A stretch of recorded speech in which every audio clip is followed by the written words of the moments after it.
আসসালামু আলাইকুম রহমতুল্লাহি তাআলা বারাকাতুহু। এভরিওয়ান, ঈদ মুবারক। আশা করছি সকলে ভালো আছেন। আমি আলহামদুলিল্লাহ ভালো আছি।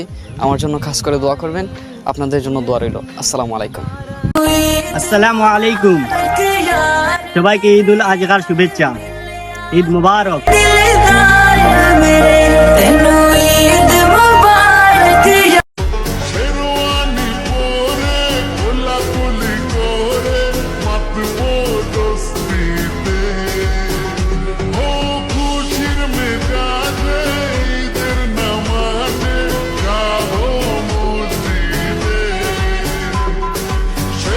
সারাটা দুনিয়া জুড়ে লোরে আছি ঈদ মুবারক।